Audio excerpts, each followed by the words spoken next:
Welcome to Resilience Unraveled.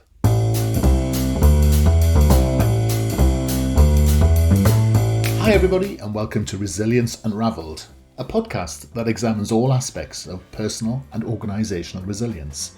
A huge all-encompassing subject that covers the ability to thrive in life by harnessing your cognitive, emotional, physiological and contextual abilities. I share stories from people who have thrived despite remarkable obstacles, as well as highly successful practitioners and experts across a range of topics. And this podcast introduces their amazing stories and expertise, as well as my own reflections, perspectives, strategies and tips, which come from my own synthesis of themes and trends from wider learning. You can go to qedod.com/extras to access offers, tools and resources, including free articles and ebooks. For those of you that would be interested in supporting our work and contributing more proactively, you can find our new Patreon page at patreon.com. Then search for Resilience Space Unraveled. So, let's get started. Enjoy the show. Hi, and welcome back to Resilience Unraveled. It's my pleasure to welcome you today and to welcome a special guest, Amanda Webster, from somewhere exotic in the United States. Hi, good evening, Amanda. Well, if by exotic you mean hot as all blazes, yes, I'm in beautiful Arizona where it is currently about 107 degrees. Seriously, 107? Yes. I'm just sad now. I'm just going to sit here. You know what? We had frost last night, and it's where are we? May, and it's just bizarre weather at the moment. Anyway, there you go. Tell me about Arizona. Is that a wonderful place to be? It is pretty beautiful. I mean, we have a lot of really gorgeous scenery here. I'm just at the foot of the Superstition Mountains, so a lot of nice hiking and stuff when it's not 107 degrees outside. But it's a little rough sometimes to get through the summer, but that's kind of my time to read a lot of books and reflect and do more yoga, I suppose. Yeah, good. Less hiking, more yoga. The yoga thing, it's really taken off, hasn't it? I mean, yoga's been in everyone's life a long time, but what do you think it is that suddenly made yoga sort of really come alive? Well, I think there's a couple of aspects to it because I think there's the people that are looking to get more in shape, especially right now. They're looking for ways to stay healthy during this COVID pandemic. But I also think that many people are learning of the roots of yoga. And I know for me, yoga, I was kind of really introduced to yoga when my mom passed away and I was looking for a way to cope with that grief. And at the time, I wasn't super successful with utilizing yoga as a means for mental health treatment. But now that I kind of understand more what yoga is about, because at the time it was more, I was thinking, oh, well, I need to look like this. I need to be able to get this position for yoga to be effective for me. And now I've been certified in 3 different types of yoga, and I utilize it a lot, not just to stay healthy, but to stay grounded, to stay mindful, to learn these things on my mat of how to cope with discomfort. I mean, it's not comfortable being in downward dog. It's not meant to be comfortable, but you learn to breathe through that discomfort, and then you can take that off of the mat. So I think yoga really has a lot to offer, and I think more and more people are becoming educated about that. I think with the current scenario, certainly where, we've experienced this massive lockdown over here. I think you guys have as well in certain parts of the US. A lot of Europe's been locked down. We've all been turning to things like yoga. And I think we all have our downward dog stories. Who got trapped in the downward dog? And as a guy, I find Right? it's been actually quite pleasant doing it because you've not got that problem about going to a gym and being encased in lycra, which is often a very off-putting thing, isn't it? There's a sort of a gym decorum and a Well, gym vibe. Here it's Lululemon, and that's a big brand. I don't know if you guys have it there, but everybody who's quote unquote anybody wears Lululemon workout clothes, and they're ridiculously expensive workout clothes that I promise you aren't any better than the $20 yoga pants I'm wearing right now. Yeah. But there is a certain kind of vibe that comes with a lot of gyms.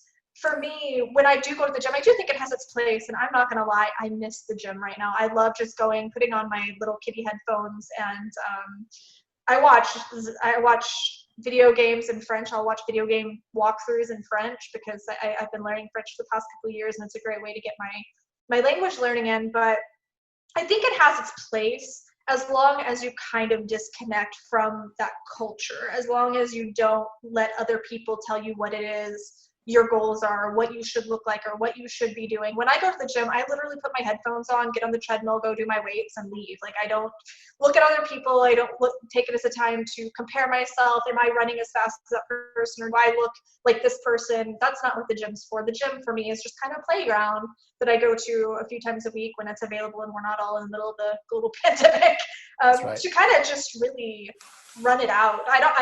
I enjoy nature, don't get me wrong. I will get up every single morning and I'll either go rollerblading or go biking. But I don't enjoy running in nature. I don't know why, but I don't like jogging and running, like out and about. I really enjoy being on a treadmill, I guess, because Really?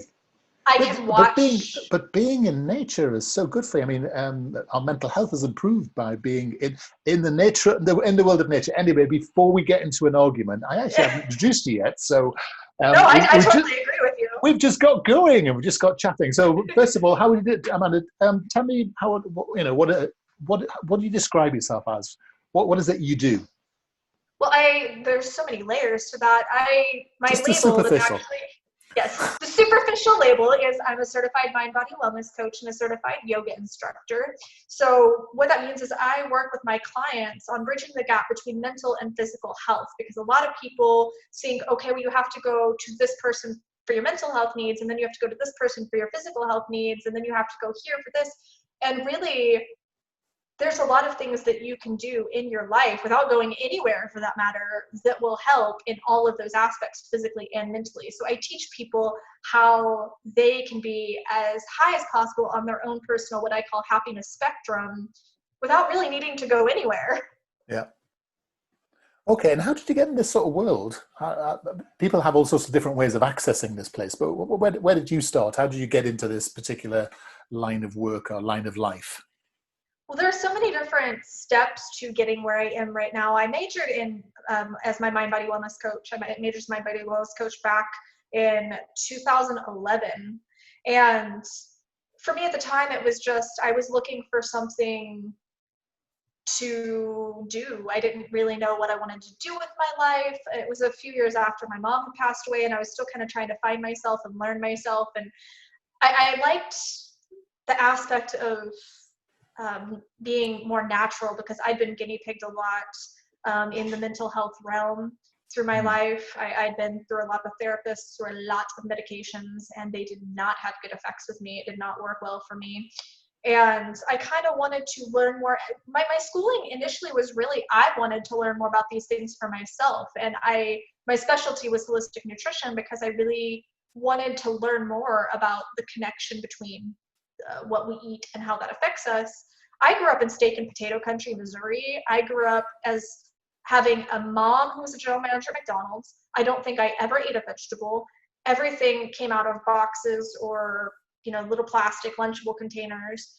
And looking back now, it's pretty obvious why I ended up with so many mental health issues. And I'm not saying that those things caused my depression, those things caused my mental health issues, but it definitely doesn't give you a fair shot at being able to handle stress or mental distress when those things come along. I don't think really people get the nutrition side so much. It's that thing. It's the thing you do every single day. It's the thing we do after breathing, really, isn't it? Is to bring nutrition into our bodies after oxygen. And I don't think people really are mindful enough about what they're eating and how they're eating it.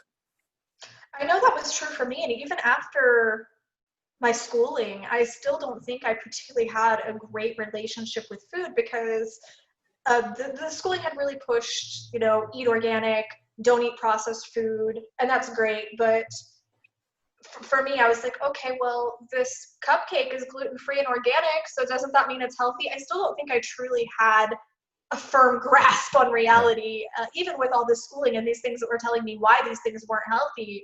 I was in denial. And we like to believe, when we fall into these mindsets of depression or of mental struggle, we like to believe, but I'm doing everything I can, and these things are happening to me regardless. And I can say that 98% of the time that's a lie. I can say that from my personal experience, and that I've seen with a lot of my clients, where so many people will say, well, I'm doing everything I can. I've done everything I can and I still feel depressed. And I encourage them, well, what have you done? Tell me about what we've already tried. And it's usually, well, I went to a therapist. I tried this medication. Yeah. You know, for me, I had done that. I'd taken yoga classes. I'd actually got certified as an instructor. I tried, you know, different ways of eating. I tried the essential oils. I tried the books. But the problem was, is I'd try one thing and it wouldn't work and I'd quit. And I'd try one thing and it wouldn't work and I'd quit, not realizing that there was a really important balance to these things. Yeah. There's an important balance of what are you putting in your body? How are you treating your body? What is your lifestyle like? Are you spending all day on social media? Because you can go to the gym and eat organic salads all day long, but if you're staring at an Instagram feed for 4 hours of the day, that's still going to affect your mental health. And there's so many different layers to it, really. Yeah. I mean, reading your website is fascinating. So you talk about having this background, but then October 2018, something significant really happened to you. So what was all that about?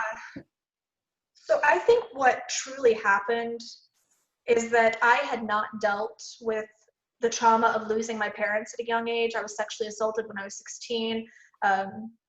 I had all these different traumas that happened, and I don't think I ever really coped with them. I was in an emotionally abusive relationship through most of my 20s. And the one thing that I turned to that was healthy was Linkin Park. I don't know if they are as big there as they are here, but Linkin Park was a very popular band in the early 2000s.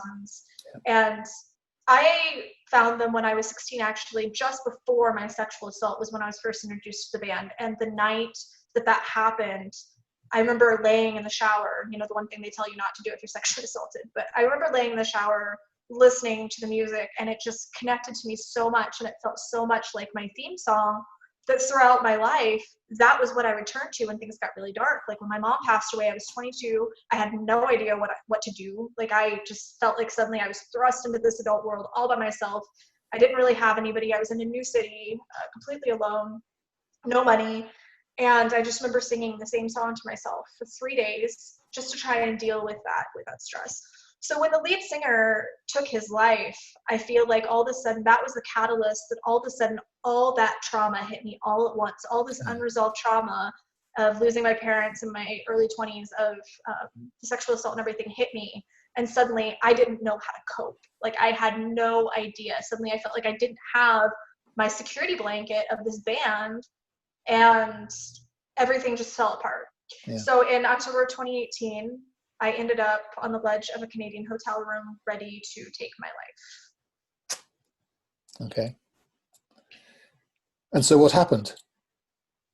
Well, it's kind of poetic because part of the reason I was up there, as I said, was because I felt like his suicide was kind of the catalyst for all these things opening and me being forced to face my demons, I guess. Yeah. And at that point, I had been about, June, July, August, 4 months clean off of cocaine and self-harm, because I met the other lead singer of the band, and he kind of inspired me to get, unknowingly inspired me to get clean off of self-harm and cocaine. But at that point, it was, okay, well, now I have no coping mechanisms. I don't even have the bad coping mechanisms anymore.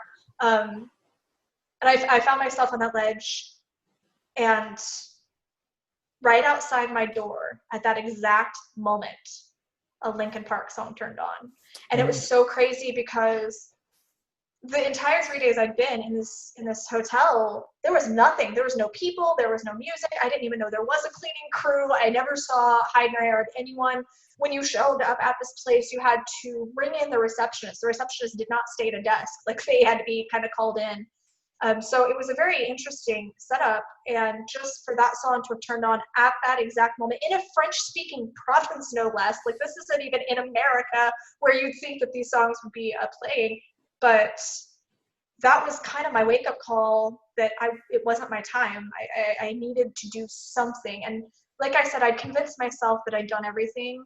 But once I really started reflecting, once I came down and I fell apart and I hit rock bottom, because that's what happened, is I walked to the door because I thought I was hallucinating, and I walked to the door and I looked outside and I saw, that they were playing this on a boombox, and I had a little interaction with them in French, and I went back inside my hotel room and just lost my mind, just fell apart, sobbed and sobbed and sobbed. And I think I needed to hit that rock bottom to really deal with everything that I'd been avoiding all Yeah. these years. Like Yeah. all of that pain, I needed to feel the pain, and I was avoiding it, and that's what led me to that ledge. Is I felt pain. Don't get me wrong, I did, but the pain I felt was the pain of avoiding the suffering, Yeah.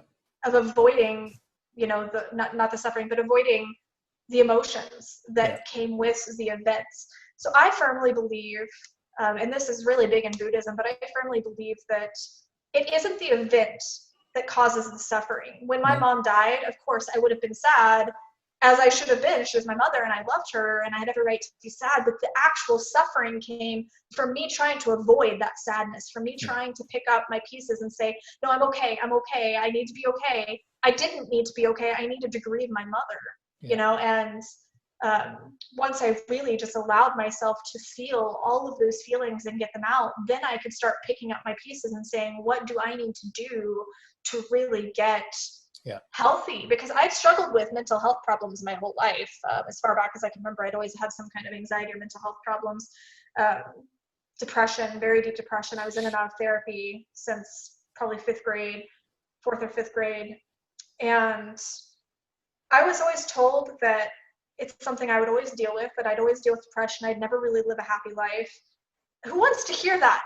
Like, who wants to be told by a professional, you will never be happy. You will never live a happy, fulfilled life. The best you can hope for is to not be in pain, which I mean is great, but it wasn't what I wanted. And when I came back from Canada, which is where this hotel incident took place, when I came back, I went to a mental health professional and I explained what had happened. And I said, look, I am going to heal myself. I'm going to get better. I don't want to feel this pain anymore. I don't want to have this depression anymore. I've had it long enough. This has been decades. I'm going to heal myself. And Now, let me leap in. Okay. So you made a choice. I did. And at any point in your life, you could have made that choice. I could have, and I thought I did. I did. But had you? Because actually you're sort of conflating the ideas of pain and grief and choice together. But actually that choice could have been made at any time. Yes. And I think that that's something that I was in denial about. I think a lot of people are in denial about. So do you think you were let down by the mental health practitioners you'd worked with? I think I was let down by every single freaking one of the mental health professionals I worked with. When I was 16, I was told that people like me, they diagnosed me bipolar at the time. They said bipolar people will always make the wrong decisions. Well, that's terrible. I mean, seriously. Right, to tell a 16-year-old child. You shouldn't tell anybody that, ever. No, you really shouldn't. And then I was told by this one that I couldn't heal myself, that I would never be happy. Literally, you will never be happy. Yeah. What am I supposed to do with that? Like, why would I ever be motivated to try to find a way if that's what a professional is telling me? So it strikes me there are many therapists and mental health practitioners whose sole goal is almost to perpetuate the problems that people present with. And I don't know whether it's a revenue model or whatever it is, but very few people empower people to help themselves. Because actually, you helped yourself. And you shopped forever for solutions.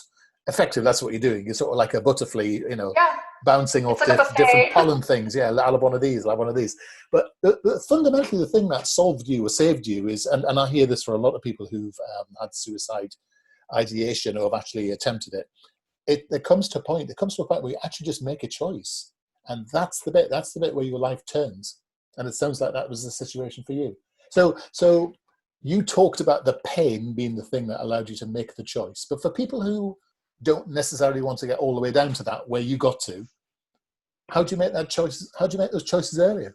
I think we instinctively know that the choices we're making aren't positive ones. I think I knew deep down inside that gluten-free organic cupcake, gluten-free vegan organic cupcake was not healthy, but I justified it to myself because it's what I wanted. It's the vice that I wanted. I justified the cocaine. I justified drinking. I justified all of these things to myself because I didn't want to face my demons. But when you really sit down and you say, what unhealthy choices am I making in my life? What habits do I have that aren't serving me? If you would just take some time to get off your social media, to get off your phone, to get off these things and sit with yourself and say, okay, what's working for me and what's not working for me?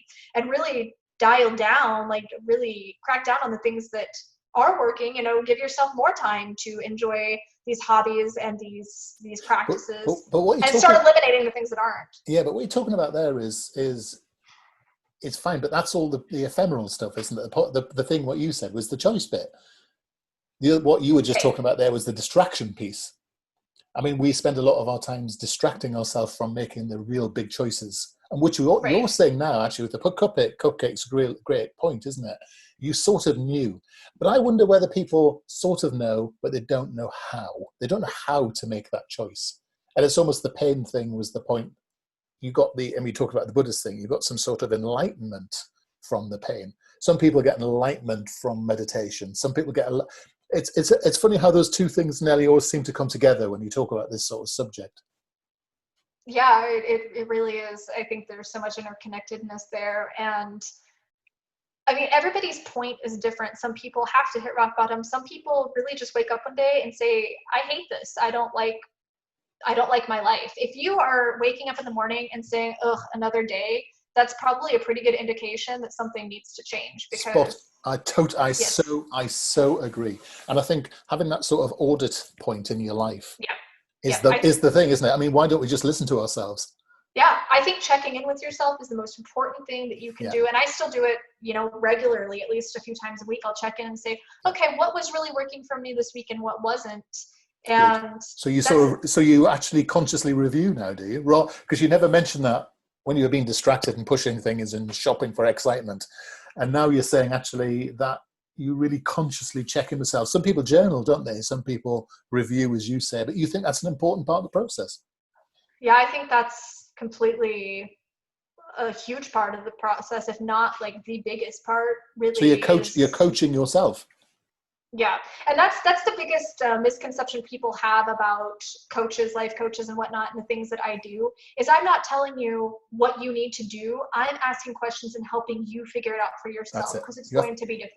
Yeah. It's going to be different for every person. And while, I have been developing an online course that kind of walks people through how to make these choices and how they can improve their lives to be happier or higher on that happiness spectrum, it's going to look slightly different for everybody else. I mean, there are the core foundations of, are you taking care of your body?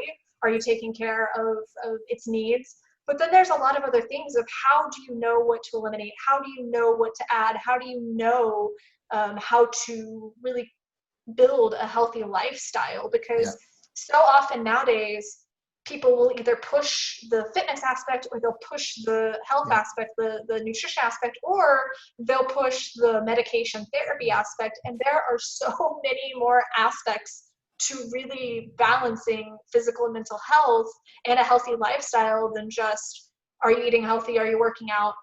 Are you not going crazy? Because I noticed when I was seeing a mental health professional that it wasn't, are you happy? It's, are you not going to harm yourself? Yes. Well, it's I think the greatest risk, isn't it? So you and I could chat for hours. Tell people how they can get hold of you and how they can get hold of this new online course. Yes, so amandawebsterhealth.com is my website. I really implore everyone to sign up for the newsletter so they can get updates about the course. I also send out a lot of tips, like you would see on my Instagram, which is at amandawebsterhealth. But I send out a lot of content that's just how to find balance in your life with mental health, nutrition, physical health, and how to take action and not get stuck in these negative cycles, how you can recognize what changes need to be made. So I also have a free download when you do sign up for the mailing list that will tell you the top 10 nutrient deficiencies that affect mental health and where you can get all these nutrients, so that you can make sure you're getting that balance, because it's super important to make sure that you're giving your body that best chance possible. Whether you're having, mental health struggles or not, it's really important to give your body and mind that best chance possible. And I really love connecting with people. I really love chatting with people, hearing their stories. I'm always happy to answer any questions that anyone has about mine. I also just started a YouTube channel, youtube.com/AmandaWebsterHealth, where I post a lot of content about how you can how you can help yourself with stress, anxiety, depression, addiction, that sort of thing. So lots of options, and I really Brilliant. look forward. Let's start with the website, though, Amanda Webster Health. So that .com, that's the key one. So Amanda, it's Yep. been a joy to chat with you today. And I think it's been some really interesting points and such like. So thank you so much for spending half an hour with us. And I wish you great mental health. And thank you for your time. Thank you so much for having me. It was a pleasure. No problem. You take care. You too. Hi, everybody. I hope you found that episode useful and interesting.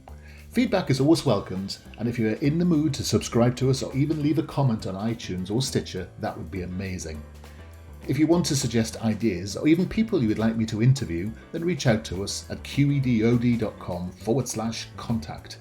As I said earlier, you can go to qedod.com/podcasts for show notes or follow the links. And you can go to qedod.com/extras to access offers, tools and resources, including free articles and ebooks. For those of you that would be interested in supporting our work and contributing more proactively, you can find our new Patreon page at patreon.com. Then search for Resilience Unraveled. I look forward to being in your ear next time around. Take care.